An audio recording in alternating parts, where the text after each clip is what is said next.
अभिवादन स्वीकार कीजिए ब्रजेश मिश्रा का। और आप देखना शुरू कर चुके हैं द डिबेट। बहन भाइयों, आज भारत बंद का ऐलान किया गया था और उसमें मुख्यतः अपोजिशन की पार्टीज और दलित संगठनों ने और दलितों की राजनीति करने वाले संगठनों ने, पिछड़ों की राजनीति करने वाले संगठनों ने आज भारत बंद का आह्वान किया था। इसका मिला जुला असर था, लेकिन बहुत कोई मैसिव प्रोटेस्ट भी इस मुद्दे को लेकर नहीं हुआ। इस मसले पर कुछ लोग कम्युनिटी के ही डिवाइड भी दिखे। तो क्या रहा भारत बंद का व्यापक असर और क्या ये कोई बड़ा इम्पैक्ट छोड़ पाया या फिर ये पूरा प्रोटेस्ट सामान्य तरीके से गुजर गया? क्या है पूरा प्रकरण? आज चर्चा इसी विषय पे।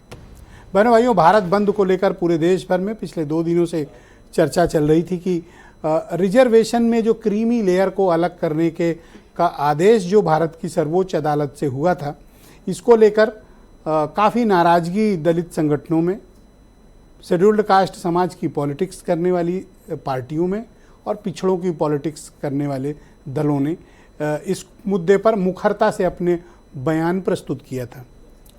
दरअसल सुप्रीम कोर्ट का ये आदेश है कि शेड्यूल्ड कास्ट कम्युनिटी में जो रिजर्वेशन की पद्धति है, इसमें आमूलचूल परिवर्तन की आवश्यकता है और उसमें वो जो बेनिफिटेड हो चुके हैं या वो जो सोशली अपग्रेड हो चुके हैं, फाइनेंशियली अपग्रेड हो चुके हैं, उनको क्रीमी लेयर मानते हुए अलग किया जाए और बची हुई बाकी कम्युनिटी को उस रिजर्वेशन का लाभ दिया जाए ताकि वो भी समाज की मुख्य धारा का हिस्सा बन सकें। लेकिन इस रिजर्वेशन के से जुड़े हुए आदेश को लेकर भ्रांतियां भी बहुत हैं और इस पर भारत सरकार का रुख भी बहुत स्पष्ट हो चुका है। कोर्ट के आदेश के मुताबिक क्रीमी लेयर अलग होनी चाहिए और ये 7 सदस्यीय बेंच का फैसला है, कोई हाई कोर्ट का या कोई 2 सदस्यों की बेंच का फैसला नहीं। ये एक बड़ा फैसला है और ये हमेशा तलवार लटकी रहेगी। अगर इस फैसले को से सहमत नहीं है भारत की सरकार या दूसरी पॉलिटिकल पार्टी, तो उन्हें एक समझौते पे, एक प्लेटफॉर्म पे आना पड़ेगा और संसद के माध्यम से इसको निष्प्रभावी करना पड़ेगा। इसके लिए एक ऑर्डिनेंस लाना पड़ेगा, बिल लाना पड़ेगा। ये कोई सामान्य आदेश नहीं है कि आप कह रहे हैं हम लागू नहीं करेंगे। आदेश बहुत से होते हैं, आप लागू करें या ना करें, लेकिन ये आदेश हमेशा जिंदा रहेगा और एक्टिव मोड में रहेगा, कभी भी बदल सकता है। और जैसा कि हर 10 सालों में रिजर्वेशन की समीक्षा होती है और उसके बाद उसे रिन्यूअल किया जाता है, हो सकता है अगला रिन्यूअल फंस जाए, अगले रिन्यूअल से पहले सुप्रीम कोर्ट के इस आदेश का जिक्र भी आएगा। तो यानी ये एक एक्टिव ऑर्डर है। भले ही अभी सरकार ने कमिट किया हम इसको लागू नहीं करेंगे, लेकिन ये हमेशा तलवार लटकती रहेगी। इससे निजात पाना है या इसको बेअसर करना है तो संसद में इसको कानून बनाना पड़ेगा, इस आदेश को निष्प्रभावी करना पड़ेगा। ये इसका लीगल पहलू है जो अच्छे से समझ लेना चाहिए। बहुत लोगों को तरह तरह के कन्फ्यूजन है। आदेश सुप्रीम कोर्ट का है, 7 सदस्यों की बेंच का है। आदेश हमेशा एक्टिव मोड में है, सरकार माने या ना माने, लेकिन कभी भी परिस्थितियां बदली तो ये आदेश लागू करने में भी सिर्फ एक नोटिफिकेशन की ज़रूरत होगी और कुछ नहीं, एक एग्जीक्यूटिव ऑर्डर और फैसला लागू। अब इसको लेकर जो शेड्यूल्ड कास्ट कम्युनिटी की और वंचितों की राजनीति करने वाली पार्टी हैं, वो इसे आरक्षण पर कुठाराघात मानती हैं और इनका ये मत है कि ये आरक्षण को ख़त्म करने की कोशिश है। चूँकि सुप्रीम कोर्ट का आदेश है, इसलिए कोई सार्वजनिक आलोचना नहीं कर सकता इसकी, क्योंकि कोर्ट का आदेश है। लेकिन इस पर भारत की सरकार ने अपना पक्ष ज़रूर क्लियर किया है। केंद्रीय सूचना प्रसारण मंत्री अश्विनी वैष्णव ने कैबिनेट मीटिंग के बाद, आपको याद होगा कि एक बयान जारी किया था और उन्होंने कहा था कि हम बाबा साहब भीमराव अंबेडकर द्वारा तय किए गए संविधान के तहत ही आरक्षण की प्रक्रिया को लागू करेंगे। तो बाबा साहब का संविधान में आरक्षण की पद्धति क्या थी, मुख्य आधार क्या था? बहनों भाइयों, मुख्य आधार छुआछूत था, भेदभाव था, सामाजिक आर्थिक दूसरे विषयों पर नहीं, छुआछूत के आधार पर दिया गया था रिजर्वेशन। लेकिन अब अगर सामाजिक और आर्थिक तौर पर मूल्यांकन होगा और क्रीमी लेयर अलग किए जाएंगे तो कम्युनिटी के ही कई हिस्से डिवाइड हो जाएंगे। मेरा मत यह है कि जिन्होंने हजारों साल की मुसलसल गुलामी झेली हो जिनके साथ बहुत बदतर व्यवहार इसी समाज ने किया हो, उनकी अगर एक कम्युनिटी या एक जनरेशन को आरक्षण का बेनिफिट मिल गया तो उन्हें हम समाज में बराबरी का दर्जा नहीं मान सकते। अगर कोई आईएएस बन गया, कोई पीसीएस बन गया, कोई आईपीएस बन गया, जज बन गया, अच्छी जॉब में आ गया, इसका ये मतलब नहीं कि वो सोशली अपग्रेड हो गया हो या वो छुआछूत का शिकार ना हो। भाई हो सकता है बहुत से लोग मेरी इस बात से सहमत ना हो, लेकिन महत्वपूर्ण पदों पर बैठने वाले शेड्यूल्ड कास्ट कम्युनिटी के अधिकारी भी भेदभाव के शिकार हैं और इसके सैकड़ों उदाहरण भरे पड़े हैं। क्या उनके साथ समाज के मुख्य धारा के कम्युनिटी के अफसरों जैसा व्यवहार होता है क्या? ये बात खुद सोचने की आवश्यकता है। कुछ चीज़ों पर हमें राजनीति नहीं करनी चाहिए, कुछ चीज़ों पर हमें सिर्फ अपना स्वार्थ नहीं देखना चाहिए, हमें समाज को समग्रता में देखना चाहिए। जब हम सबको समान अवसर देने की बात करते हैं तो हमें ये देखना चाहिए कि अंतिम पायदान पर खड़े व्यक्ति को क्या उस समानता का अधिकार मिल रहा है। ये गौर करने का विषय है। आप देखें एग्जीक्यूटिव्स में थाने से लेकर डीजीपी हेडक्वार्टर तक और लेखपाल से लेकर चीफ सेक्रेटरी के कार्यालय तक देख लें, या शासन स्तर पर देख लें, डिस्ट्रिक्ट में देख लें, जोन रेंज कमिश्नरी में देख लें, शासन की व्यवस्था प्रिंसिपल सेक्रेटरी और एचओडीज में देख लें, आपको बहुत कम उदाहरण मिलेंगे। अपनी काबिलियत, मेहनत और योग्यता से आईएएस बन जाते हैं। अंतर 10-20 नंबर से ज़्यादा किसी का नहीं होता। 10-20 नंबर से कोई ये सोचे कि वो हमसे कमतर हैं, कमतर कोई नहीं। और मैं उत्तर प्रदेश में इसका उदाहरण भी देता हूँ। यहाँ 4 बार मायावती की सरकार रही है और 4 बार जो फ्रंट पे लीड करने वाले यूपी के दलित समाज के ब्यूरोक्रेट्स थे और आज भी उनकी कानून व्यवस्था की उदाहरण दिए जाते हैं। उन्होंने उत्तर प्रदेश चला के दिखाया। उनमें काबिलियत में कमी नहीं, अवसर की समानता की कमी है। अगर अवसर दिए जाएंगे ये खुद को साबित करेंगे, या मौजूदा सरकार में जिन्हें अवसर मिले हुए एक आध लोगों को, उन्होंने अपनी उपयोगिता साबित की है। अवसर देने की बात है। तो सिर्फ इस आधार पर कि क्रीमी लेयर अलग की जाए, तो फिर पॉलिटिक्स में भी क्रीमी लेयर होनी चाहिए। अगर एक बार सांसद बन गए तो आपका बेटा लड़ नहीं सकता कोटे की सीट से, ये इंश्योर करना पड़ेगा। विधायक बन गए तो नहीं बन सकता आपका बेटा। आप भी तो सोशली अपग्रेड हुए हैं, आप भी तो पॉलिटिकली अपग्रेड हुए हैं। इसीलिए बाबा साहब ने किस बात की परिकल्पना की थी और संविधान में लिखा था, छुआछूत। आज भी एग्जिस्ट करती है। और जो मैं बात बता रहा हूँ ये मैं कोई अपनी तरफ से गढ़ के नहीं बता रहा हूँ, ये रोज़मर्रा के जीवन का उस कम्युनिटी के लोगों का अनुभव है। उनकी बात कहने वाले, उनकी तरफ उनकी समस्याओं को उजागर करने वाले, उनकी तकलीफ़ों की और उनके साथ जो भेदभाव है इसको उजागर करने वाले लोग भी कम हैं। इसलिए उनकी बात प्रोमिनेंटली आ नहीं पाती। वो सोशल मीडिया पर, डिजिटल मीडिया पर उतना एक्टिव नहीं है, उनकी प्रेजेंस भी कम है। तो क्या इस कारण उनकी आवाज़ नहीं जानी चाहिए? हम सब सुप्रीम कोर्ट का आदर करते हैं, मैं खुद भी बहुत सम्मान का दृष्टिकोण रखता हूँ, लेकिन हमें ये देखना पड़ेगा कि समाज में उस पायदान पर खड़े व्यक्ति या उस पायदान पर खड़े समाज को अवसर की समानता कितनी मिली है, इस पर सम्यक विचार होना चाहिए, एक प्रॉपर डेटा होना चाहिए, और हम एक समाज के रूप में कैसा व्यवहार उनके साथ करते हैं ये भी देखना चाहिए। ये तो हुआ विषय से जुड़ी बात, लेकिन आज का भारत बंद उतना प्रभावशाली नहीं रहा जितना कि उम्मीद की जा रही थी। बिहार में थोड़ा प्रभाव दिखा, राजस्थान में दिखा, उत्तर प्रदेश में मिला जुला रिस्पांस था, बाकी जगहों पर भी थोड़े मोड़े ही धरना प्रदर्शन हुए। नोटिसेबल तो था प्रदर्शन, लेकिन कोई ऐसा नहीं था कि जिससे ये माना जाए कि इसने बहुत ज़्यादा प्रभाव छोड़ा है। आज चर्चा इसी विषय पर, प्रस्तावना थोड़ी लंबी हुई, लेकिन इस विषय पर आपको ये पक्ष जानना आवश्यक भी था। आप कुछ स्टेटमेंट सुने, फिर आज की डिबेट आगे बढ़ाएंगे। सरकार और खासकर भाजपा एक दलित और आदिवासी विरोधी पार्टी है।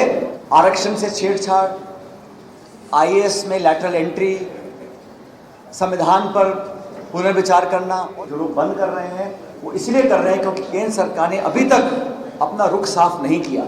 किसी प्रकार की कोई आंदोलन या बंद की आवश्यकता नहीं है, और जो भी निर्णय इसमें सुप्रीम कोर्ट का आया था, पहला जो क्रीमी लेयर की बात थी उसको कैबिनेट ने स्पष्ट कर दिया। जो दूसरा विषय है कोटा विद इन कोटा, उसके ऊपर भी मंथन हो रहा है। सरकार स्वयं चिंतित है, सरकार सबका ध्यान रख रही है, किसी के साथ अन्याय नहीं होने देगी। सरकार की मंशा तो जातिगत आरक्षण को खत्म करके, हमारी संवैधानिक ताकत खत्म करके, आर्थिक आधार पर आरक्षण लागू करके अपने लोगों को फायदा देने की है। सरकार की मंशा तो लेटर एंट्री करके हमारे लोगों को सिस्टम से निकाल के अपनी विचारधारा के लोगों को सिस्टम में बिठा के, और पॉलिसी मेकिंग में जब उनके लोग बैठे होंगे तो हमारे लिए पॉलिसियां नहीं बनेंगी। इसलिए हमें सरकार की नीयत पे खोट है। समाजवादी पूरी तरह से और माननीय अखिलेश यादव जी के नेतृत्व में चट्टान बन के खड़ी है कि अगर कोई आरक्षण के साथ छेड़खानी करेगा, आरक्षण में कहीं कटौती करेगा, हाँ आरक्षण बढ़ाने की बात भी समाजवादी पार्टी कर रही है कि आबादी के हिसाब से हक अधिकार दिया जाए, जाति जनगणना करा के। तो आज की चर्चा को आगे बढ़ाते हैं। संजय सिंह भारतीय जनता पार्टी के लीडर हैं, मेरे साथ मौजूद हैं। फॉर्मर मिनिस्टर और दलित समाज के बड़े नेता हैं के गौतम साहब, मैंने इनको विशेष तौर पर स्टूडियो आमंत्रित किया है। मनोज यादव समाजवादी पार्टी के प्रवक्ता हैं।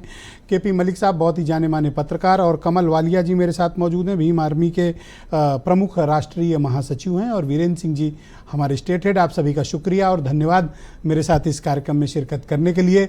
संजय सिंह जी, आप अपनी पार्टी का पक्ष क्लियर करिए कि भारत बंद का ऐलान हुआ और आपकी पार्टी इस पूरे मुद्दे पर, क्रीमी लेयर के मुद्दे पर क्या ओपिनियन रखती है।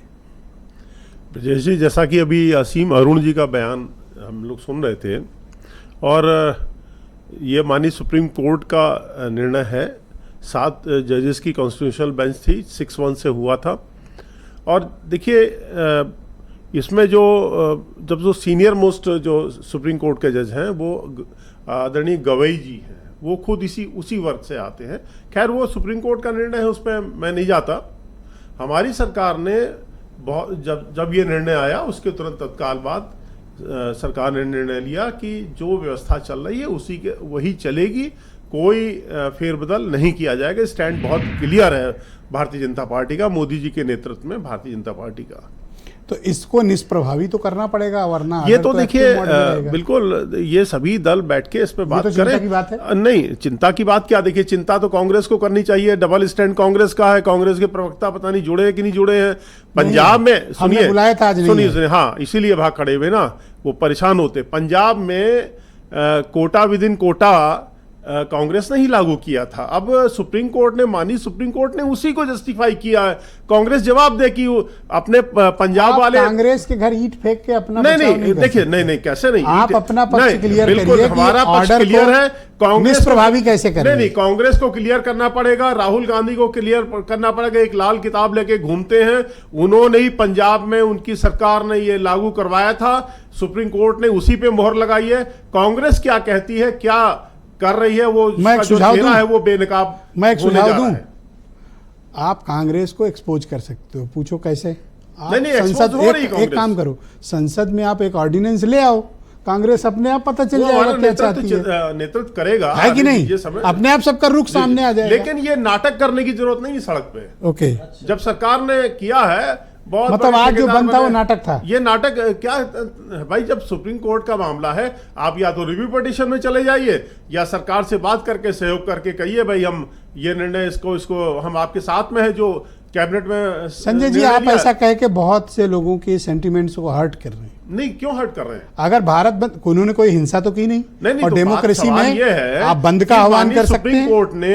सुप्रीम कोर्ट का जजमेंट है, सरकार का निर्णय नहीं है। इसमें या तो सुप्रीम कोर्ट में रिव्यू पिटीशन दाखिल करें, दूसरा रास्ता जो सरकार ने तय किया है, कैबिनेट में डिसीजन लिया है कि हम जो पुराना पूर्व था उसी पे है, तो उसी पे अगर सरकार का सहयोग करें। नहीं होगा, आप भी पढ़े लिखे व्यक्ति हो। देखिए, आप हमें फंसाने की कोशिश मत करिए।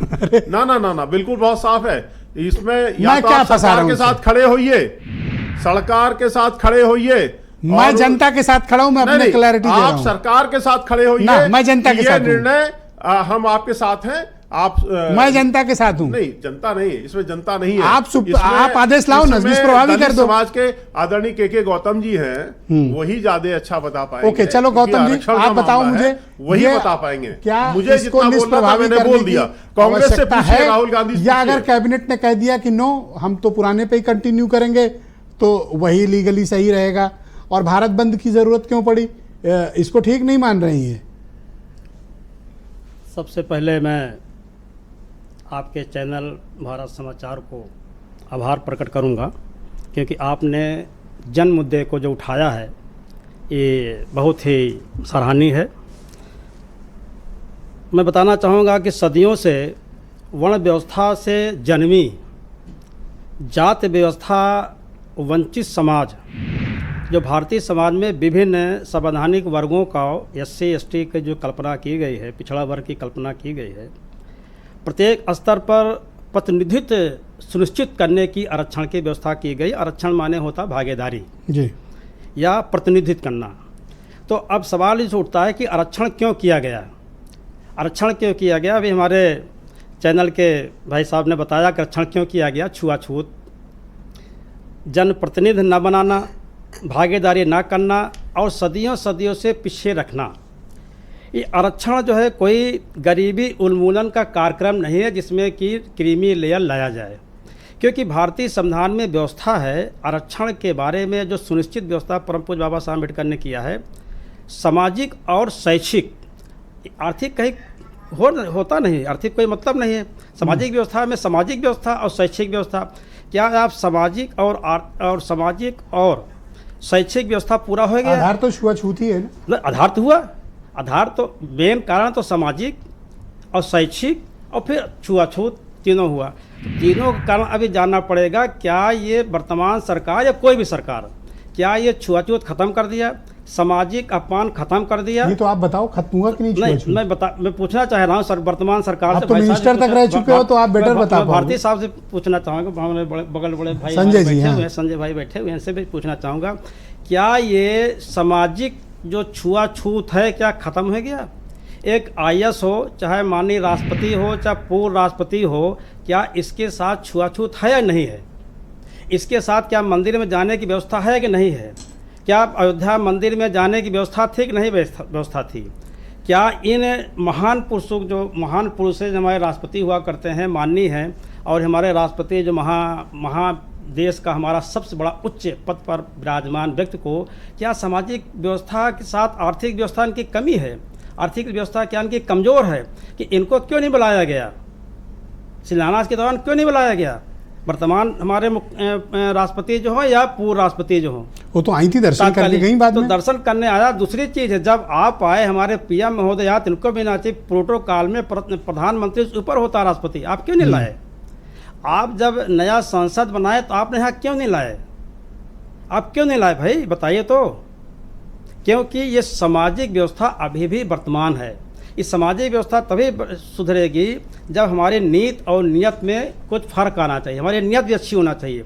अब जैसे समाज अभी लेटरल एजेंसी लेटर वाला। अच्छा, पहले आरक्षण पे चर्चा कर। मान लीजिए कि कोई IAS बन गया जी, तो सुप्रीम कोर्ट के इस आदेश के हिसाब से क्रीमी लेयर है और नहीं मिलना चाहिए आरक्षण का लाभ बाकी फैमिली मेंबर्स को। क्या कोई IAS बनने के बाद उस कैटेगरी में आ जाता है? आपको क्या लगता है? मैं तो बताना चाहूँगा कि जो हमारे माननीय सुप्रीम कोर्ट के चीफ जस्टिस ऑफ इंडिया हैं, क्या इनके बाद इनका बेटा ही बनेगा? या इनके पिताजी क्या थे, अभी हुए, अब इनके बेटा बनेगा? तो यहाँ पे तो लाइए आयोग बना दीजिए, यहाँ परीक्षा लीजिए, यहाँ परीक्षा, राजा के बेटा राजा बनेगा। न्यायपालिका में आप व्यवस्था बनाइए ना, इनकी परीक्षा कराइए, कंपटीशन कराइए। मैं एक चीज क्लैरिटी दीजिए, क्या भेदभाव होता है अगर आप टॉप पोस्ट पर सेलेक्ट हो गए उसके बावजूद जॉब में आ गए तो भी होता है, नहीं होता है भेदभाव? बिल्कुल होता है, क्यों नहीं होता है भाई? व्यवहारिक रूप अलग है और सैद्धांतिक रूप अलग है। अब व्यवहारिक रूप में अभी आप बताया खुद है, व्यवहारिक रूप में क्या है? हमारे जो हमारे मुख्यमंत्री, मैंने तो खुद कहा कि भाई बिल्कुल आपने शेड्यूल्ड कास्ट कम्युनिटी के लोगों को कहाँ मौका दिया? मैं तो आपको आभार प्रकट करता हूँ, धन्यवाद देता हूँ। ओपनली कहा, कौन बोलेगा ऐसा? यहाँ पर और उनको जब मौका मिला 4 बार उन्होंने अपनी वर्थ दिखाई थी। माननीय अखिलेश यादव जी हमारे मुख्यमंत्री थे, जब ये मुख्यमंत्री से अपने हटे तो क्या हुआ था? गंगा जल धोया गया था? क्या इनके पास आर्थिक कमजोर है? ये बताया जाए मुझे, खासतौर से वर्तमान सरकार बताए, और खास तो हमारे बड़े भाई हमारे बगल बैठे हुए बाजू भी बैठाएं कि माननीय जब हमारे मुख्यमंत्री जी थे, इनके पिता जब मुख्यमंत्री थे, रक्षा मंत्री थे, क्या इनके पास पैसे कमी है या आर्थिक इनको संकट है? आपने गंगा जल तो क्यों धोया? सामाजिक भेदभाव आप बता दिए, उत्तर तो आपने दे दिया, सामाजिक भेदभाव। तो सामाजिक भेदभाव खत्म होना चाहिए ना। आपने सामाजिक भेदभाव ऑल चालू राइट, करेंगे? शुक्रिया गौतम जी। मैं डिबेट के दूसरे चरण में आपके बाकी विचारों को सम्मिलित करूंगा। मैं कमल वालिया जी को जोड़ना चाहता हूं इस कार्यक्रम में। भीम आर्मी के प्रमुख राष्ट्रीय महासचिव हैं। वालिया जी, आपका धन्यवाद हमें समय देने के लिए। भारत बंद का आज क्या इम्पैक्ट रहा? आप लोगों ने कॉल तो किया, लेकिन जो मीडिया रिपोर्ट्स हैं वो बताती हैं कि ये बहुत इम्पैक्टफुल नहीं रहा। कारण क्या मानते हो आप? धन्यवाद ब्रजेश जी, आपके चैनल भारत समाचार का आभार प्रकट करता हूँ, आपका और आपके चैनल का। देखिए, इम्पैक्ट पूरे देश में भारत बंद हुआ और ये बीजेपी सरकार की नीतियों के खिलाफ हुआ। सुप्रीम कोर्ट का जो आदेश आया है उसके खिलाफ भारत बंद हुआ। और आप क्या मानते हैं कि अगर कुछ घटनाएं घटेगी जब भी भारत बंद संपूर्ण होगा? हाँ, लोगों ने परिचय दिया कि वो संवैधानिक तरीके में रहकर भी भारत बंद कर सकते हैं। नहीं, मैं कभी हिंसा या किसी दायरे से बाहर जाने को कभी नहीं कहूँगा। मैं तो रादर अप्रिशिएट करूँगा कि शांतिपूर्ण तरीके से डेमोक्रेसी में अपनी बात कहने का हक सबको। जैसे मैं डिबेट कर रहा हूँ, मैं अपनी बात रख सकता हूँ, वैसे आप धरना प्रदर्शन कर सकते हो। बिल्कुल हुआ। और ये तो ये क्रीमी लेयर रहनी चाहिए, नहीं रहनी चाहिए? और क्या वाकई में जो शेड्यूल्ड कास्ट कम्युनिटी के में जिन्हें भी आरक्षण का लाभ मिल गया है वो सोशली अपग्रेड हो गए हैं, अब उनके साथ कोई भेदभाव नहीं होता? ये सरकार की मानसिकता देखिए आप। सरकार भाई को भाई से लड़ाना चाहती है। सरकार को जब कुछ नहीं मिला, सरकार ने जो है इस तरह का एक लड़ाई आदेश सुप्रीम कोर्ट ने दिया है, उसको लाकर जनता के बीच खड़ा कर दिया है। आप अगर ये शुरू करना चाहते हैं तो पहले जो पॉलिटिकल भाई वालिया जी, इसमें सरकार कैसे रिस्पॉन्सिबल है? ये तो 7 जजों की बेंच का फैसला है, सुप्रीम कोर्ट का। देखिए, ना तो मुद्दे छिपा है ना देश से छिपा है। सरकार पूरा इन्वॉल्व रहती है और सरकार के इशारे में सब कुछ हुआ है।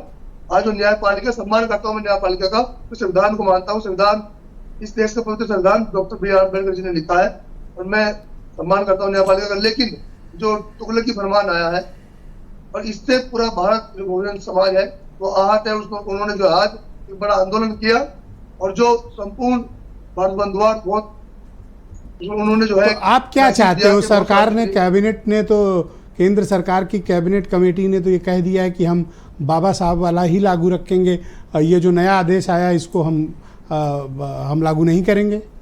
सरकार तो आपको तसल्ली नहीं है? सरकार की कथनी और करनी में अंतर है। सरकार ने तो 15 लाख भी कहे थे, सरकार ने तो 2 करोड़ नौकरियां भी कही थी। सरकार तो बेहद नालायक, निकम्मी, झूठी सरकार है। मैं तो इस सरकार को कतई विश्वास नहीं करता। तो आपके हिसाब से क्या करना चाहिए? संसद में कोई कानून बना के इस ऑर्डर को निष्प्रभावी करना चाहिए? हाँ, बिल्कुल करना चाहिए। हमारे नेता, हमारे आदर्श एडवोकेट चंद्रशेखर आजाद जी लगातार बोल रहे हैं, इसके खिलाफ लगातार बोल रहे हैं, वो आज भी बोले। तो एक काम क्यों नहीं करते हैं? आप अपनी पार्टी के चीफ को कहिए कि वो एक प्राइवेट मेंबर बिल ले आए इस बारे में, सबका सामने आ जाएगा कौन साथ है कौन। देखिए, हमारे जो नेता है एडवोकेट चंद्रशेखर जी, इनको देखो, मैं इनको सांस मिल गई। नहीं, सांस की हुआ है, इनको सांस आ गई। एक ऑप्शन ब्रजेश मिश्रा ने बता दिया। तो एक काम करो, आप अपने एमपी साहब से बोलो कि वो प्राइवेट मेंबर बिल लाएं, अपने आप क्लैरिटी हो जाएगी। अरे सुन लीजिए विजय जी, सुन लीजिए ना, हम ये कह रहे हैं, वो एक हमारे प्रत्येक मुद्दे पे बोल रहे हैं। और बीजेपी का रही बीजेपी की बात, बीजेपी का हर वादा झूठा है, बीजेपी की सरकार ही झूठ पर चल रही है। ऑलराइट, वालिया जी हमारे साथ जुड़े रहिएगा, डिबेट को थोड़ा सा आगे बढ़ाएंगे। और मेरे साथ मनोज यादव मौजूद हैं, समाजवादी पार्टी के प्रवक्ता हैं। बंद का तो कोई खास असर हुआ नहीं, आपने कॉल तो बहुत दी मनोज जी, लेकिन इसका कोई डीप रूटेड इम्पैक्ट नहीं हुआ। निश्चित तौर पे ब्रजेश जी, बड़े शॉर्ट टाइम में ये भारत बंद का आह्वान हुआ और सबसे खुशी की बात ये है कि इसको सफल भारत बंद मैं मानता हूँ, क्योंकि चाहे उत्तर प्रदेश हो, बिहार हो, चाहे राजस्थान हो, मध्य प्रदेश हो या उत्तर भारत के समस्त राज्यों में इसका आपको कमोबेशी कहीं पे थोड़ा सा सफल और कहीं पे थोड़ा मध्यम रूप देखने को मिला। वो सारी तस्वीरें लगभग सामने। और धन्यवाद इस बात का कि सभी विपक्ष के राजनीतिक दलों ने इसका समर्थन किया है, ये सबसे बड़ी सफलता है। आज डिबेट में कांग्रेस क्यों नहीं है आपकी दोस्त? नहीं, कांग्रेस क्यों नहीं आई वो कांग्रेस बताएगी, लेकिन मैं स्पष्ट क्यों, आप तो लड़ते हो कांग्रेस के लिए, आज कौन बोले? नहीं, आज भी लड़ेंगे। आपको सवाल उठाना चाहिए, बिल्कुल क्यों नहीं आया? बिल्कुल उठाएंगे और एक एक सवाल पूछेंगे, जो आप सवाल पूछेंगे उस पर भी जवाब दूंगा। मैं एक बात कहना चाहता हूं कि अगर बीजेपी ये बात स्पष्ट कर दे कि आरक्षण पे, जैसे कह रहे हैं ना, बड़े पाक साफ है, हमारा कोई लेना देना नहीं, हम क्रीमी लेयर वाला सब कुछ एज इट इज रखना चाहते हैं। तो लगातार कौन सा राजनीतिक दल है जो आरक्षण की समीक्षा की बात करता है? वो कौन सा राजनीतिक दल है जो आरक्षण पे बार बार टिप्पणी करता है? वो कौन से मंत्री हैं किस सरकार के जो ये शब्द कहते हुए पाए जाते हैं ब्रजेश जी कि हम आरक्षण को ऐसा कर देंगे कि रहेगा तो, लेकिन ना के बराबर रहेगा। किसने जैसा कहा? कि नाम बताइए। लेटरल एंट्री हाँ, के नाम बारे के साथ में नाम clear बताइए। कीजिए। फालतू- हाँ, मैं फालतू बोलने दीजिए, मैं आप नोट ही कर रहा हूँ। के बताइए। साउथ वन इंडिया बाई के लीडर हैं। नाम बताइए। आप अभी आपको वीडियो भी दिखा दूंगा। नहीं, नाम अरे, बताइए। अभी आप मुझे अच्छा, घुमाइए ठीक मत है। अपनी आप बात आगे पूरी बोलिए, कर फिर हम आपसे दीजिए। आप clarity पूरी लेंगे। डिबेट भी आप नहीं बोलिए। बोल पाएंगे। बाद में आप ऑथेंटिकेशन करा देंगे। हाँ, मैं अभी हम बता दे रहे हैं। देखिए, ये लड़ाई हजारों साल पुरानी है। जब 5000 साल पहले का अगर हम जिक्र करते हैं या हम कृष्ण काल में चलते हैं, महाभारत के समय चलते हैं, तब भी डिस्क्रिमिनेशन थे। तब एकलव्य के साथ भी दुर्व्यवहार था और भगवान कृष्ण के साथ भी दुर्व्यवहार था। एक ग्वाले के बेटे थे और एक आदिवासी थे, तब भी था, आज भी है। आखिर इस सरकार को क्या पड़ी है कि इस तरह की बातें मोदी सरकार में 2-2 बार क्यों आ गई? क्यों आ गई 2-2 बार? दलितों पे, क्रीमी लेयर पे, आरक्षण की समीक्षा पे 2-2 बार क्यों आई? और एक बड़ी बात आपके पर चैनल पे सुप्रीम कहता कोर्ट का आदेश है, हूं। इसमें सरकार पर आप कैसे अरे मैं रिस्पॉन्सिबिलिटी आपको तय जो करेंगे? जवाब दूंगा वो खोजने से भी नहीं मिलेगा। ये जो सरकार बैठी है ना, इसके वकीलों का नारा अपने आप खुल जाता है जब ये सुप्रीम कोर्ट में आरक्षण के खिलाफ बहस करने जाते हैं।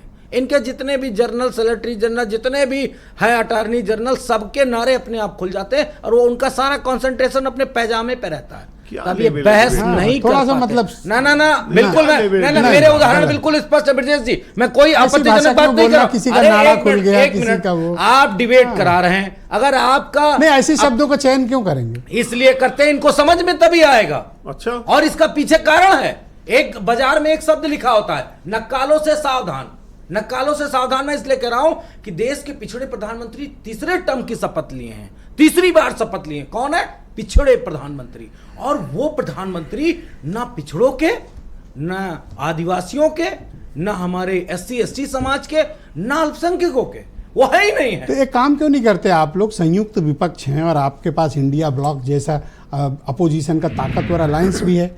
आप क्यों नहीं ओपनली आके इंडिया ब्लॉक की एक मीटिंग करते हैं और डिमांड करते हैं सरकार से कि आप लाओ सदन में अध्यादेश, बिल ले आओ, हम सपोर्ट करेंगे और सब लोग मिलकर पास करेंगे। देखिए, माननीय सुप्रीम 3/4 बहुमत से पास करेंगे बिल्कुल पास करेंगे और इस आर्डर को निष्प्रभावी करेंगे। देखिए, बिल्कुल पास करेंगे। कुछ कंक्रीट करो। नहीं, बिल्कुल करेंगे। हम ये कह रहे हैं कि माननीय सुप्रीम कोर्ट के आदेश के बाद सरकार ने अपना रुख स्पष्ट किया कि साहब ऐसा है, हम तो इसको एज इट इज रखेंगे। तो अब जब सदन में वो लेके आएंगे, उनको कॉल करना चाहिए, उनको सदन बुलाना चाहिए, उनको अध्यादेश लाना चाहिए, जो कुछ भी अध्यादेश लाना चाहिए। हाँ, लाना चाहिए अध्यादेश लाके, और उस पर विपक्ष की अपनी सहमति दे कर लें कि विपक्ष तो एक ज्वाइंट डिक्लेरेशन आप लोग का होना चाहिए इंडिया ब्लॉक का। बिल्कुल जाएगा, बिल्कुल जाएगा। लेकिन एक भाई, चीज जब बता आप दूं। लेटरल एंट्री खत्म करा सकते हैं, वक्फ वाले को JPC भिजवा सकते हैं आप लोग दबाव डाल के, क्यों गौतम साहब?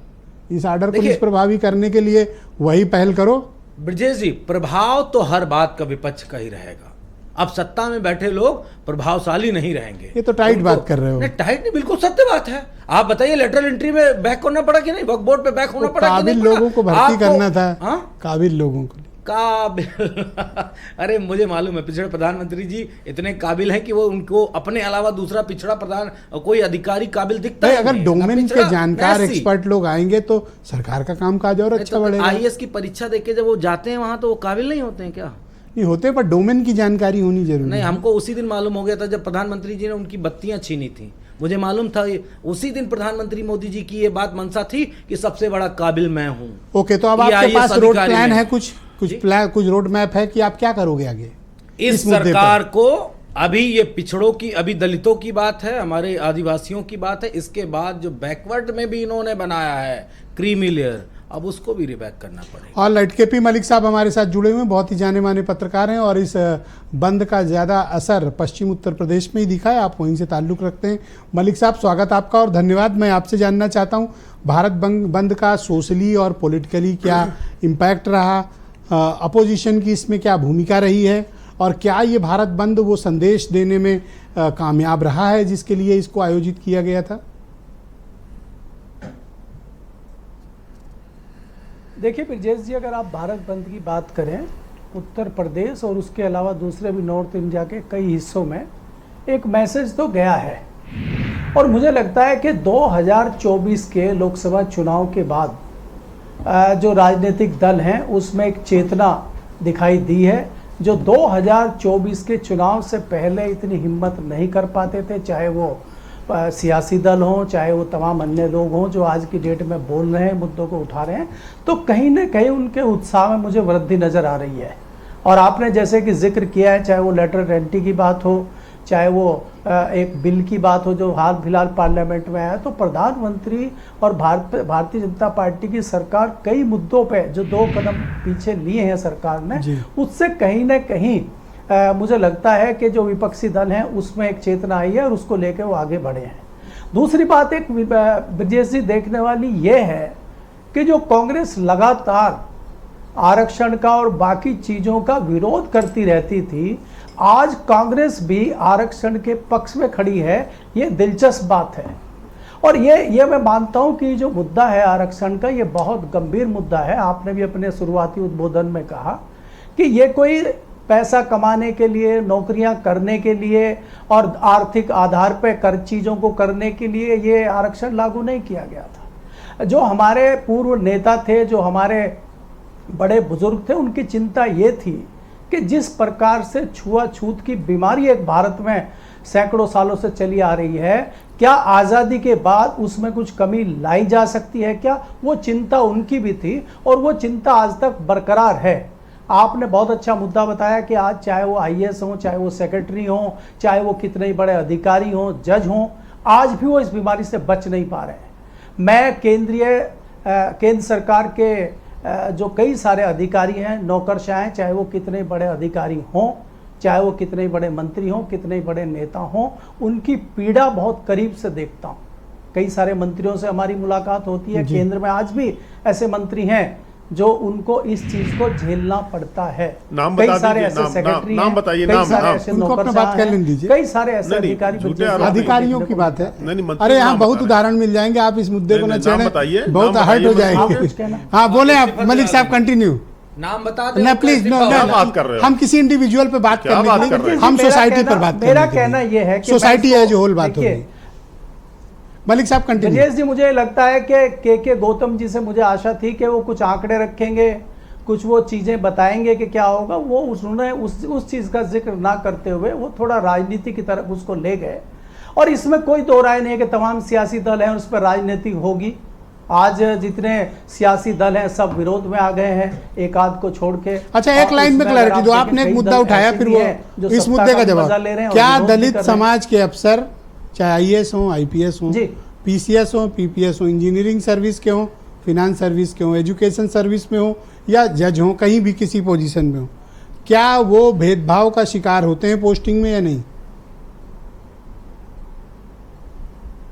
बिल्कुल होते हैं। अगर आप कहेंगे मैं नाम भी बता, नाम जाने दे सर, हम नाम पर चर्चा नहीं कर रहे हैं, हम तो कम्युनिटी है जो होल बात कर रहे हैं। तो चाहते हैं नाम ले लिया जाए, उनको नुकसान हो जाए।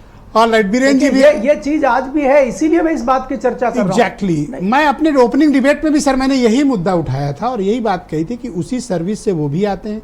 10-15 नंबर का ही तो अंतर है, ज्यादा थोड़ी होता है, पर देखो उनके साथ भेदभाव होता है और विजिबल है। ब्रजेश जी, मैं आपको अंत में एक चीज और बताना चाहता हूं। सरकार के अलावा सियासी दलों में भी ये बीमारी है, चाहे वो भारतीय जनता पार्टी हो, चाहे वो कांग्रेस हो, चाहे वो दूसरे अन्य दल हो, उनमें भी नेताओं के साथ भी इस तरह की चीजें होती हैं, चाहे ये चीजें बाहर ना आती देखिए हो, कांग्रेस डिबेट से आप बच नहीं सकते, डिबेट तक तो में आप नहीं आए। चीज पे बात करिए। लाल किताब अब घर पे चली गई लग रहा है, डिबेट में नहीं आए।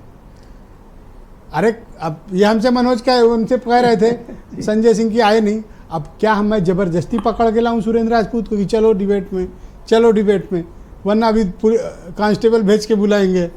ऐसा तो कोई पावर है नहीं मेरे पास, पुलिस वाली न मजिस्ट्रेट वाली, कि सम्मन करें कि नहीं सुरेंद्र राजपूत हाजिर करो। ओके, वीरेन जी भी हमारे साथ डिबेट में। वीरेन जी, क्या इम्पैक्ट रहा भारत बंद का और पॉलिटिकली क्या ये संदेश गया इनके पक्ष में या नहीं? दूसरा, कुछ सेक्शन में मैंने ये खबरें भी देखी कि ये इस मुद्दे पर स्पेशली दलित कम्युनिटी में कुछ डिवीजन भी है, कुछ चाहते हैं कि हाँ क्रीमी लेयर लागू हो और हालांकि काफ़ी संख्या में जो कहते हैं नहीं भी लागू हो। क्या फीडबैक आपको मिला? बिल्कुल, देखिए दो तरह का इसमें समर्थक वर्ग आया है। एक चाहता है कि ये व्यवस्था बनी रहे, एक चाहता है कि क्रीमी लेयर वाला जो सुप्रीम कोर्ट का फैसला है वो सही है, वो कहता है। तो ये दोनों विरोधाभासी स्थितियां हैं जो समाज में जिसको जो फायदा दिख रहा है उस आधार पर वो बोल रहा है। लेकिन जब SC/ST आरक्षण की बात आती है तो 23% ही तो आरक्षण है SC का। उसमें सुप्रीम कोर्ट का ये कहना है कि जो लोग लाभ पा चुके हैं एक बार, दो बार, एक पीढ़ी, दो पीढ़ी, जो जातियां एकदम लाभ नहीं पाई हैं या संसाधन नहीं है जिनके पास जो परीक्षा में भी बैठ सके, तैयारी कर सकें, उनमें उनको चिन्हित किया जाए और उनको भी कोटा विद इन कोटा वाली बात ये कहा जाए कि आरक्षण के भीतर एक आरक्षण की व्यवस्था बनाई जाए जिसमें उनके संख्या के आधार पर, पुख्ता संख्या बल और जानकारी के आधार पर उनको कुछ लाभ दिया जाए आरक्षण का। देखिए आज बात आरक्षण पे सुप्रीम कोर्ट ने क्या कहा, किताब क्या कहती है इसके इतर मैं वो बात कहूंगा जो गांव के बैठे आदमी को भी समझ में आवे। आरक्षण का हक पाकर एक बार, दो बार, चार बार, कितनी बार तक पाएगा पाने वाला, ये एक चीज तय होनी चाहिए। क्योंकि जब आपका पेट भर जाए तो दूसरों के लिए भी खाना छोड़ दो, कम से कम वो भी खा सके। इस देश में गरीबी के खिलाफ लड़ाई लड़ते लड़ते नेता अमीर हो गए और गरीबी नहीं मिटी, अशिक्षा वैसे रही। तो जब ये सब 75-80 साल से इस देश ने देखा है तो आज कोई नया बदलाव अगर हो रहा है तो जो बड़े बड़े जानकार हैं, जो IAS PCS बने हैं, वो एक समझें। गांव में बैठा आदमी, सफाई कर्मचारी नगर निगम का एक, उसके बच्चे को क्या जिंदगी भर सफाई कर्मचारी ही रहना है या उसको भी आरक्षण का लाभ मिलना चाहिए? कम से कम वो किताब खरीद सके, पढ़ सके, कोचिंग कर सके, तब तो वो अफसर बनेगा। जी। लाभ तो तब आएगा जब वो भाग लेगा। भाई दौड़ में शामिल नहीं है तो आरक्षण कहाँ से मिले, ये भी तो देखना होगा। जिस देश में गरीबी आज भी अभिशाप हो, उस देश में आरक्षण से पहले पढ़ने लायक तो बनाए तब तो आरक्षण लेगा। इस चीज को देखना होगा। ब्रजेश जी, आरक्षण अच्छी चीज है, लेकिन उसके लिए जिसको कभी ना मिला हो, उसके लिए जिसका परिवार बेहद गरीब हो जी, जो IAS बन गया, IPS बन गया, उसके बच्चे बन गए IAS IPS, वो कितनी बार आरक्षण का लाभ लेंगे? और आप कह रहे थे अभी कि ये लोग भेदभाव का शिकार होते हैं पोस्टिंग में। जिसके पास माल है, रुपया है, वो का कौन भेदभाव के कर सकत है? जिसके छत पे चाउर बाप हजारन कौआ लगी है, आप छीट के देखो एक बार। सब जिसके पास पैसा है उसके घर दावत खाने वाले हर आदमी जाने को तैयार हैं। देखो वीरेंद्र जी की ओपिनियन कई मामलों में ना वर्तमान परिप्रेक्ष्य में करेक्ट होती है। आप सुनिए उनकी बात। बोलिए वीरेंद्र जी, कंटिन्यू। मैं ये कह रहा हूँ कि व्यवहारिक रूप में, हाँ, व्यवहारिक करेक्ट होते हैं ये। भाई समानता का सिद्धांत है, लिखा है संविधान की किताब में, और जुगाड़ के सिद्धांत कौन किताब में लिखा है? धन बल और पैसे का सिद्धांत नहीं लिखा है ना। लेकिन चल तो भौतिकवाद है। अगर जो गरीब या जो दलित तबका नौकरी में रह के, बड़े पदों पर रह के पैसा कमा लेता है तो वो हर जगह मनचाही पोस्टिंग पा सकता है, उसमें कौन सा रोक है? इक्का दुक्का जगह भेदभाव तो हर जगह उदाहरण तो रहते हैं, इसके कौन सी बड़ी बात है? बस एक चीज ये जरूर ध्यान देनी होगी कि हम चाह कर भी किसी जाति में स्वयं पैदा नहीं होते हैं। हम चाह कर भी किसी गरीब या अमीर घर में पैदा नहीं हो सकते। ये ईश्वर द्वारा प्रदत्त है। हमें जो हमारा नाम मिला है, जो जाति मिली है, वो भी समाज द्वारा प्रदत्त है, माँ बाप द्वारा प्रदत्त है। हम उसमें बदलाव नहीं कर सकते हैं। लेकिन जब असमानता की बात आती है तो पढ़ने लिखने के लिए आज 75-80 साल में जो व्यवस्था की गई है वो क्यों ना काफ़ी है? उसको और मजबूत कैसे बनाया जाए, इस पर बातचीत होनी चाहिए जी। गरीब तो ब्रजेश जी, ठाकुर, पंडित, बनिया, लाला हर जगह है, हर जात में है। बनिया कहाँ गरीब मिलेगा? कहीं ना मिलेगा। बनिया नहीं मिलेगा गरीब। वहाँ गरीब कहे नहीं है? छप्पर के मकान है लोगों के, कच्चा मकान है गांव में आज भी, बनियों तो के? कोई बोलने वाला नहीं है। हाँ, एक सेकंड, हाँ हाँ बोलें आप। और खाली बस यह की बातें होती हैं। ठीक है, समाज में जो गरीब तबका है आरक्षण जारी रहना चाहिए, मिलना चाहिए, लेकिन आर्थिक आधार पर आरक्षण की बात भी तो आती है जी। भाई। हम तो ये कहते हैं कि अगर मरहम लगाना है तो गरीब के जख्मों पे लगा दो। अमीर का इलाज करने के लिए बहुत डॉक्टर दुनिया में है जिसके पास पैसा है, तो गरीब के लिए कौन पूछ? सरकारी अस्पताल में कहूँ पूछ है, कहूँ रेलवे में पूछ है, जाओ हर जगह वही हाल है, खाली बातें होती हैं। आज इस देश में राष्ट्रपति की बात आई, प्रधानमंत्री की जात की बात आती है। आज SC/ST के खिलाफ एक निर्णय आया था जिसको मोदी सरकार ने पलटा था, आपको याद होगा जी। वो भी जो कानून था SC/ST कानून को, लेकिन जीतन राम मांझी केंद्र में मंत्री हैं, किरोड़ी लाल मीणा मंत्री हैं, इन्होंने कहा कि 23% के आरक्षण को 5% के लोगों को खाने नहीं देना चाहिए। यानी कि जो 5% लोग हैं वो 23% का आरक्षण खा रहे हैं। इन्हीं के समाज के लोग बोल रहे हैं। और भाजपा ने तो बहुत दलितों को, आदिवासियों को मुख्यमंत्री तक बना रखा है, इसी सरकार में बना रखा है। और अब तो ये कहा जाने लगा कि भाजपा तो सवर्णों के बजाय OBC और दलितों की पार्टी होती जा रही है। सवर्णों को तो बीजेपी में सम्मान ही नहीं मिल पा रहा है, पद ही नहीं मिल पा रहा है, ये भी लोग कहने लगे हैं। ये नई स्टोरी है, लेकिन अब अलग अलग बात जो चर्चा होती हम तो वो कहें जी। बिल्कुल ठीक बात है, कंक्लूड करें। लेकिन गरीब का दर्द जानना है तो भाई ये कैटेगराइजेशन का तो देखना होगा, इसमें कोई बुराई नहीं है, क्योंकि बहुत ज़्यादा लोग गरीब हैं और वो पूरी पीढ़ी दर पीढ़ी गरीब रह रहे हैं, कमजोर हैं, दलित हैं, उनको आगे बढ़ने का मौका नहीं मिल पा रहा है। उस पर सुधार होना चाहिए। और कोटा विद इन कोटा की जो बात कही गई है, अगर सरकार को, स्टेट गवर्नमेंट को तो कहा गया भाई 100% ना दीजिए, उनका पुख्ता जानकारी कर लीजिए, कितनी संख्या उस आधार पर कर दीजिए, इसमें कोई बुराई नहीं है। भाई हमारे भाई अगर हम आरक्षण का लाभ पा रहे हैं, हमारा गरीब कोई भाई पा जाए, उसमें क्या बुराई। फिलहाल हमने तो किताब की बात नहीं की, जो गांव गिराम चर्चा होती है उसकी बात कही है जी। सुनिएगा कि गरीबी से उठा हूं, गरीबी का दर्द जानता हूं, और आसमां से ज्यादा मैं जमी की कदर जानता हूं, और लचीला पेड़ था जो झेल गया आंधियां, मैं मगरूर दरख्तों का हसर जानता हूं, और मजदूर से अफसर बनना आसान नहीं होता, जिंदगी में कितना लड़ना पड़ता है ये सब जानता हूं। बहुत शुक्रिया वीरेंद्र जी, आपका बहुत बहुत धन्यवाद। ग्राउंड जीरो से अपनी फीडबैक, ओपिनियन और पॉलिटिकल इन्फॉर्मेशन हम सबको आपने प्रोवाइड किया, आपका बहुत शुक्रिया। बहनों भाइयों, डिबेट का दूसरा चरण प्रारंभ करते हैं। बीजेपी के सीनियर लीडर संजय सिंह मेरे साथ मौजूद हैं।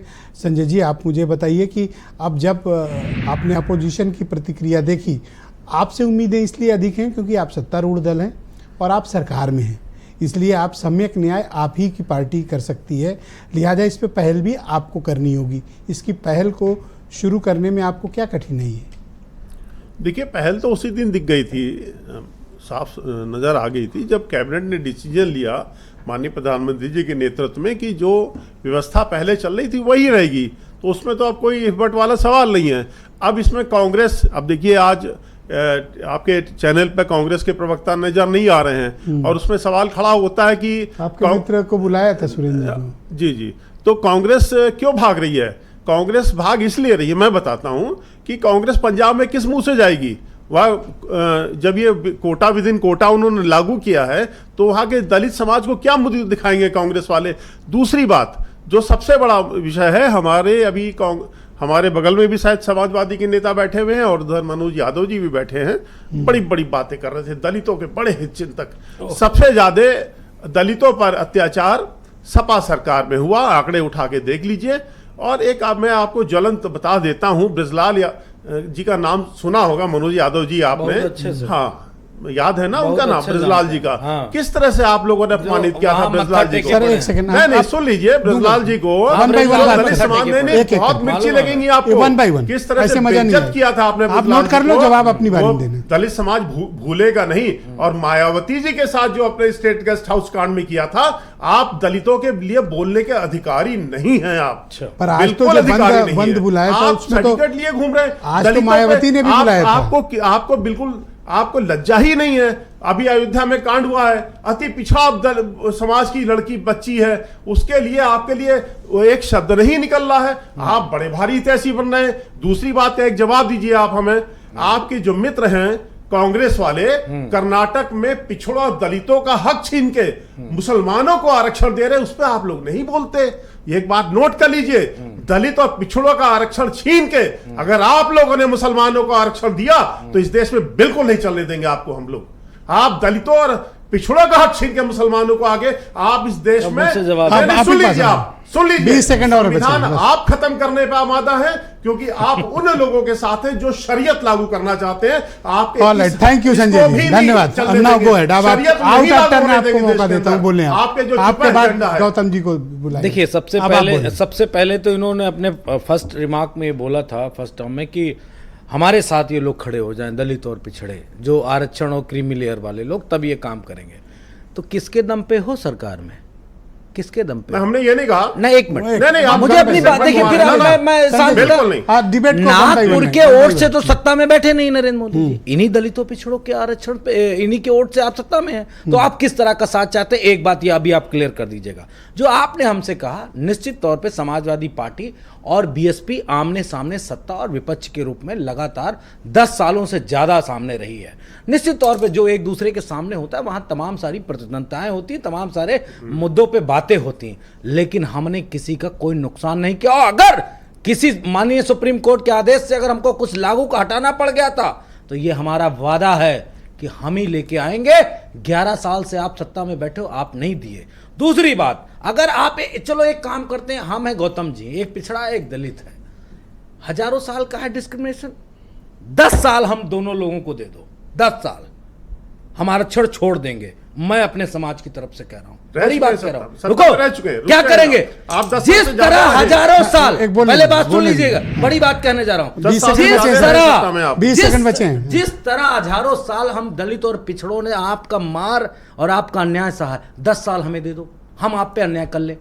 ये कौन सी बात है? क्या अन्याय पाओगे? किसी पे नहीं होना। कर पाओगे? अन्याय चरित्र है पाओगे? इनका। यही एक दिन चरित्र नहीं है बर्दाश्त इनका। कर पाओगे। अन्याय नहीं। एक्सपोज हो गए छुआ मनोज पानी यादव। नहीं पी पाओगे, कुछ नहीं करेंगे। देखिए, इनकी तुम्हारे हाथ का गुंडागर्दी पानी यहाँ, नहीं पिएंगे, ये माफियागिरी आप खत्म यहाँ, हो जाओगे। स्टूडियो में बैठ सिर्फ के इतना बोलना कह है। दूंगा इनका- कि सुनिए, आपके देखिए, हाथ का ये है पानी हम असली नहीं चेहरा। पिएंगे, आप जीते जी मर जाओगे। ये है असली चेहरा इनका। हमने झेला है। आपके साथ कौन सा हमारे भेदभाव नेता क्यों? हुआ है? हमारे नेता के साथ नहीं हुआ।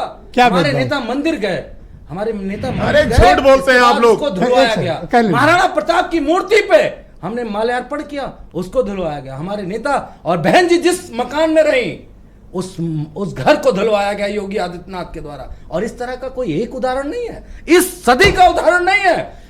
आप हजारों साल से उठा के देख लीजिए। तो अब 37 MP हैं, अब करो कुछ। अरे करके करेंगे तो दिखाओ ना। ऐसा ना कि अब reverse gear All right, Gautam साहब, फ्रंट गियर नहीं केपी आएगा। मलिक साहब और बड़े जो बात सीनियर कही है, जर्नलिस्ट हैं। 10 साल के धन्यवाद, ना, आप थैंक यू। नागपुर वालों से आप पूछ धन्यवाद, लेना। आप धन्यवाद। छुआ पानी Thank you, नहीं okay। पिएंगे, गौतम हैसियत साहब, पता चल जाएगी आप कि मुझे 1000 साल बताएं। कैसे बिताए होंगे। दो मत ये सामने है आ इनकी रहे हैं। गुंडागर्दी। दो मत ये सामने है- आ रहे हैं। एक सेकंड। ये माफिया आप की डिबेट वजह अच्छे से शुरू हुई, करते हैं। सुई, आप धन्यवाद। एहसास हो गौतम जाएगा। साहब, अब गौतम जी को बोलने दें। दो मत सामने आ रहे हैं। एक पक्ष है जो ये कहता है कि साहब क्रीमी लेयर की वजह से वो संतृप्त हो चुके हैं, सैचुरेट हो चुके हैं, अब उनको जगह दूसरों को मौका मिलना चाहिए। एक इस तरह की विचारधारा विद इन कम्युनिटी है, कम्युनिटी के भीतर है, उनको आप कैसे संतुष्ट करोगे? देखिए, वर्तमान सरकार को चाहिए, माननीय मोदी जी को चाहिए, योगी साहब को चाहिए कि शिक्षा पहले समान कर दें। ये शिक्षा की जो व्यवस्था है, आप नगर महापालिका के बच्चों को पढ़ने वाले को, इंग्लिश मीडियम पढ़ने वाले बच्चों को सब कैसे कंपटीशन आप करेंगे? आप मैगजीन उठाते हैं, आप पेपर उठाते हैं, आप टीवी देखते हैं, आप ये सारी सुविधाएं आप लेते हैं, और आपके बच्चे विदेश पढ़ेंगे तो इन बच्चों को जो नगर निगम पढ़ने वाले लोग जो झोला छाप के जाते हैं, इनकी बराबरी आप कैसे कराएंगे? आप इनको करिए। अब मैं जानना चाहूँगा, मेरे बड़े भाई जो हमारे बैठे हैं बाईं ओर, ये बताएं कि मोदी जी की नीयत देखिए। मोदी जी ने 45 जगह निकाली अभी, IAS की, इसमें बता दें कि SC कितने, BC कितने, ST के बता दें मुझे, जवाब दें तब तो मैं वो बोलूंगा। वापस हो गया, बता रहे नहीं बता दें कितना कितना दिया था, प्लीज। कितना दिया था, SC ST BC कितना दिए थे आप बता दीजिए। नहीं, कोई नहीं था उसमें, आरक्षण का नियम नहीं लागू हुआ। क्यों नहीं लागू हुआ? सिंगल वैकेंसी है। इनकी नियत, ना, प्लीज, इनकी नियत बीच में नहीं बोले, है, हाँ। इनकी नियत है इस तरह से प्राइवेटीकरण करके एक भी आदमी SC ST BC को नहीं आने देंगे। ये तो सुप्रीम कोर्ट है, ये जनमानस है, जनमानस ने इनको रोक दिया था। ये अगर 400 पा जाते तो क्या हालत होती? ये तो कहो कि ये हमारे विपक्ष के लोग इकट्ठे होकर इनको लाया, रास्ते पर इकट्ठा कहाँ है? कांग्रेस तो नहीं दिख रही इस मुद्दे पे। लाने बाद इनकी हालत है। कांग्रेस कहाँ है इस मुद्दे पे? अब देखिए हमारे योगी साहब है, योगी साहब ने आरक्षण में व्यवस्था क्या कर दिया, अब BC को 3 भागों में विभाजित कर दिया, एक पिछड़ा बना दिया, एक अति पिछड़ा बना दिया, एक सर्वाधिक पिछड़ा बना दिया। अनुसूचित जात में क्या किया, एक दलित बना दिया, एक अति दलित बना दिया, एक महादलित बना दिया। ये व्यवस्था लागू करने की व्यवस्था है, लेकिन आज के जो देश में बंद के आह्वान हुआ, अब मैं चाहूँगा कि अब योगी साहब नहीं कर पाएंगे, कि उनको मालूम है कि पूरा देश इकट्ठा हो रहा है हमारे नीति के ये खिलाफ। जो भारत बंद हुआ इसका मैसेज गया या नहीं? मैसेज गया, बिल्कुल गया, सफल रहा? बिल्कुल सफल था साहब। अगर सफल न होता तो आफत मच जाती, सफल था। और सफल को होने की वजह से आरक्षण पर किसी प्रकार से कुठाराघात नहीं करेंगे। ये जो अभी हुआ, मोदी साहब ने क्यों वापस किया? मोदी साहब महसूस हो चुका था ये कि होगा। ऑलराइट, वालिया जी आप मुझे बताइए, कमल वालिया जी, कि इम्पैक्ट असेसमेंट में देखिए 2 चीज़ें सामने हैं और हमें जो समाज में चल रहा है उस पर बहस करनी चाहिए, खुले मन से करनी चाहिए। आपका जो पक्ष है मैं उसका स्वागत, वो कोई इशू नहीं। 2 पक्ष है विद इन कम्युनिटी कि साहब जो क्रीमी लेयर में बेनिफिशियरी लोग हैं उनको उस आरक्षण की प्रक्रिया से हटाया जाए और जो वंचित हैं जिन्हें नहीं मिला उन्हें दिया जाए। देखिए, सरकार की मंशा बिल्कुल साफ है, सरकार देना नहीं चाहती कुछ भी, सरकार केवल विभाजन करना चाहती है।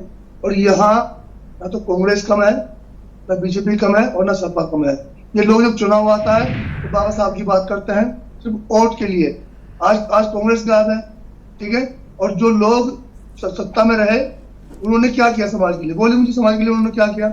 लेकिन हम बता दें, जब आजाद समाज पार्टी का चुनाव में सरकार आएगी, हम लोग जो कहते हैं अपनी करने और कथनी में अंतर नहीं रखते, हम लोग उसको सिद्ध करके दिखाएंगे। क्या कम्युनिटी डिवाइडेड है इस क्रीमी लेयर के मुद्दे पर? दलित समाज बटा हुआ है? नहीं बटा, कौन कह रहा है, लेकिन बांटना चाहती है सरकार। ये तो चाहती है सरकार कि इनमें विभाजन हो, लोग बढ़ जाए और लड़ो। तो आप तो एक पॉलिटिकल पार्टी हैं, आपके पास कोई रोड मैप है? अब इस इशू को कैसे हैंडल करिएगा? बिल्कुल, जब सरकार आएगी तो बताएंगे। अब अभी कहाँ आपकी सरकार? अभी एक MP है, अब कहाँ सरकार में अभी? देखिए जनता तय करती है ब्रजेश भाई, जनता तय करती है। आप देखिए, आज एक MP है, आने वाले भविष्य में 27 में हम लोग सरकार में होंगे। बहुजन समाज आज अगर किसी नेता पर विश्वास करता है, यूपी में एडवोकेट चंद्रशेखर आजाद यूपी में सरकार में बिल्कुल होंगे। कैसे? समाज जनतंत्र है, ये जिसको चाहे नेता बना देता है, जिसको चाहे गिरा देता है। और सिखाया भी सबक 2024 में लोकसभा में बीजेपी को सबक सिखाया।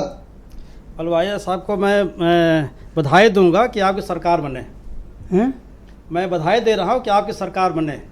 है इनमें पोटेंशियल आपको लगता है? भाई, जिसको यहाँ पर हराने के लिए हमारी बहन जी गई, हमारे पूर्व मुख्यमंत्री अखिलेश साहब गए, और यहाँ के योगी सरकार पूरा मंत्रिमंडल यहाँ गठन हुआ। एक आदमी कैसे जीत गया? कैसे जीत गए? ये जीतने का कारण तो है, 2 मुख्यमंत्री गए और वर्तमान मुख्यमंत्री गए। अब पूरा मंत्रिमंडल उत्तर प्रदेश का छाया था, नगीना में क्यों जीत गए? ये क्योंकि जनमानस जब उभरती है तो जनमानस के क्रांति होकर। और आपको आजाद समाज पार्टी और चंद्रशेखर में इतना पॉलिटिकल पोटेंशियल दिखता है? नहीं देखिए, इनको, अरे आप बड़े सीनियर लीडर हैं, आपकी इसीलिए तो सवाल किया आपसे कि माननीय मुख्यमंत्री गए, कई बार गए, पूरा मंत्रिमंडल उत्तर प्रदेश गया। समझ गए सर। ऑलराइट, KP मलिक साहब, हमारी वो बहन जी गई, हरा नहीं पाए। अच्छा मलिक साहब, आप ये बताओ कि आजाद समाज पार्टी में कितना पोटेंशियल है? मलिक साहब, आप तो वहीं के हो, बताओ सबको जरा कितना पोटेंशियल है इनमें? आपने सपा छोड़ दी गौतम साहब? देखिए ब्रजेश जी, ये बात बिल्कुल सही है गौतम साहब की कि तमाम मुख्यमंत्री और पूर्व मुख्यमंत्रियों के विरोध के बावजूद चंद्रशेखर आजाद जिस प्रकार से गए हैं, तो कहीं न कहीं इनका जो समाज है उसको लगता है कि आशा की नई किरण उसमें दिखाई देती है। और अगर हम आज के भारत बंद की भी बात करें तो भारत बंद जो था ये कोई ऑर्गेनाइज भारत बंद नहीं था, इसको कोई ऑर्गेनाइज नहीं किया गया था। उसके बावजूद इतनी बड़ी संख्या में इस तरह से होना तो लगता है कि कहीं ना कहीं चंद्रशेखर का कद पड़ रहा है। दूसरी बात मैं ब्रजेश जी एक अलग बात करना चाहता हूं, चाहे सुप्रीम कोर्ट की बात हो, चाहे केंद्र सरकार की बात हो, चाहे राज्य सरकारों की बात हो, आप जो ये आरक्षण की बात करते हैं या दूसरी चीज़ों की बात करते हैं, हम किस आधार पे कर रहे हैं? गणना कहाँ हुई है? जनगणना कहाँ हुई है? जातीय जनगणना कब हुई है? हमारे पास आंकड़े कहाँ से आते हैं? हम कैसे बांटेंगे? तो इसके लिए मुझे लगता है कि इसके लिए जातीय जनगणना जरूरी है। और वो जो लगातार बातें उठ रही ये है बात कि आपने सही कही कि संख्या भारी, इसका डेटा नहीं है हमारे पास। तो उस पे भी आधार पे होना चाहिए। Thank you sir. कि डेटा किसी के पास नहीं है। और 20 second okay, thank you sir. Sanjay Singh बोलेंगे 20 सेकंड सर, 20 सेकंड ओनली। तो कैसे लागू? धन्यवाद मलिक साहब, जातिगत 20 जनगणना सेकंड। नहीं कराएगी बीजेपी सरकार, डरती है। वालिया साहब थैंक यू, बोलिए संजय जी 20 सेकंड। देखिए, हमारे मित्र मनोज यादव जी अभी कह रहे थे हमें 10 साल दे दीजिए। मनोज जी, आपको तो उत्तर प्रदेश की सरकार ने 10 साल नहीं 10 साल एक देखिए ये पढ़ने देंगे आपकी, बस इतना ही करेंगे। आप जो है ये आपका जो तरीका है ना, नहीं ये लग रहा है कि आप जब सरकार में इतना नहीं आप सरकार में आएंगे तो सब देश लगा देंगे। सर बहुत धन्यवाद, debate over sir, thank you, लगा देंगे। धन्यवाद धन्यवाद, डिबेट ओवर, डिबेट ओवर, धन्यवाद धन्यवाद, डिबेट ओवर, थैंक यू, बात करते हो। बहुत बहुत धन्यवाद, आप सभी का बहुत शुक्रिया। और बहने भाई आप सबका भी बहुत शुक्रिया इस कार्यक्रम को देखने के लिए। मैं उम्मीद करता हूँ कि आपका आज का दिन अच्छा रहा होगा और कल इससे भी बेहतर होगा। नमस्कार।